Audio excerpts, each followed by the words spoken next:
The man who knew too much. The autumn leaves drifted past Professor Daniel Mackenzie's office window like forgotten memories. He sat behind his mahogany desk, fingers tracing the edges of a manila folder that had arrived that morning without explanation. The university campus stretched before him, peaceful in the golden afternoon light. Students walking unhurried paths between centuries-old buildings. Daniel had spent 30 years as a history professor at Millbrook University. His specialty was 20th-century American politics, particularly the shadowy intersections between government and media. He was the kind of man who noticed details others missed, who asked questions that made administrators uncomfortable, who remembered names and dates with unsettling precision. The folder contained a single photograph and a brief note written in careful handwriting. "Professor Mackenzie, I believe you'll find this interesting. A concerned citizen." The photograph was black and white, slightly faded, showing a group of men in suits standing outside what appeared to be a television studio. The date stamped on the back read November 15, 1963.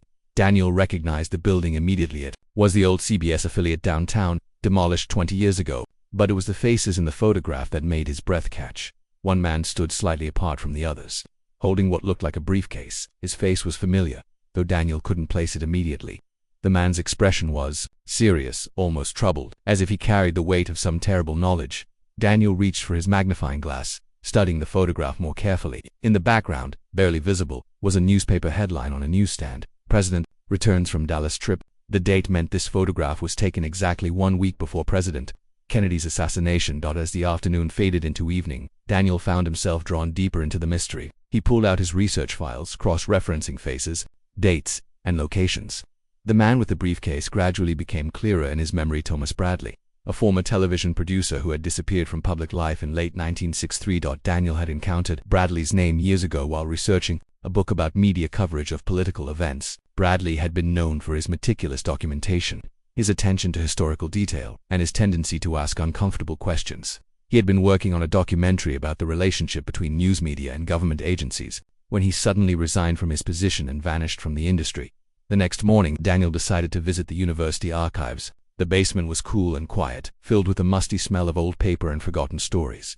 He pulled files related to 1960s television journalism, hoping to find more information about Thomas Bradley. In a box marked miscellaneous correspondence, Daniel discovered something extraordinary. A letter dated December 1963, written by Bradley himself, addressed to the university's Media Studies department. The letter spoke of disturbing patterns in news coverage and information that the public deserves to know. Bradley mentioned that he had compiled extensive documentation about these patterns, and had hidden it where only someone who truly understands the importance of historical truth will find it. Daniel felt his pulse quicken. This wasn't just historical curiosity anymore. This was a puzzle that had waited 60 years for someone to solve it. The letter contained a cryptic reference to the place where stories go to rest. Daniel pondered this phrase as he walked across campus that evening. The autumn air was crisp, carrying the scent of burning leaves and the promise of winter.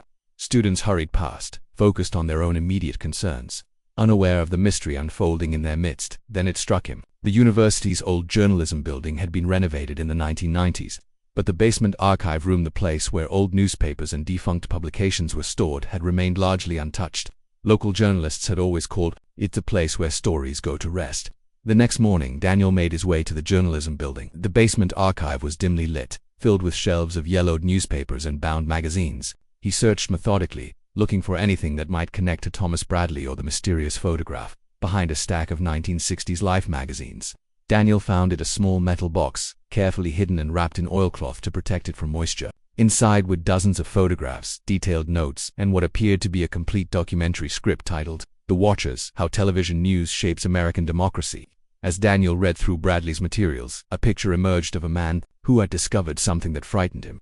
Bradley had documented a pattern of coordination between certain government agencies and television news producers, a subtle but persistent influence over how stories were presented to the public. It wasn't conspiracy, it was something more nuanced and therefore more disturbing. It was the slow erosion of independent journalism through a combination of pressure, incentives, and careful manipulation. Bradley's final note, dated just before his disappearance, was haunting. "I have become the man who knew too much, but knowledge without the courage to act is just another form of silence. I hope someday, someone braver than I will find this and know what to do." Daniel sat in the dim archive room, surrounded by decades of forgotten stories, and felt the weight of responsibility settle on his shoulders. He understood now why Bradley had hidden this information rather than publishing it. In 1963, the world wasn't ready for such revelations. Perhaps it still wasn't, but as he looked at the carefully documented evidence, Daniel realized that Bradley's courage hadn't failed him, it had simply taken a different form. By preserving this information, by hiding it where a fellow seeker of truth would eventually find it, Bradley had ensured that his discoveries wouldn't die with him. Daniel spent the following weeks studying Bradley's materials, verifying facts, and considering his options. He could publish the findings, create the documentary that Bradley never completed, or add this information to his own research and teaching. In the end, he chose a different path. Daniel carefully rewrapped Bradley's materials and returned them to their hiding place, but not before making copies for his own files. He would incorporate these insights into his courses, teaching his students to think critically about the sources of their information, to question the stories they were told, and to understand the subtle ways that truth could be shaped and reshaped. The photograph that had started his journey now sat framed on his office bookshelf, not as a trophy, but as a reminder. Thomas Bradley's legacy would live on, not in the shocking expose he had feared to publish, but in the gradual awakening of critical thinking in a new generation of students. Sometimes, Daniel reflected, the most important truths aren't meant to be shouted from rooftops. Sometimes they're meant to be passed along quietly, person to person, generation to generation, like seeds planted in fertile minds, growing slowly but surely toward the light. The autumn leaves continued to fall outside his window, each one a reminder that some knowledge, like some seasons, must wait for the right time to reveal its full meaning.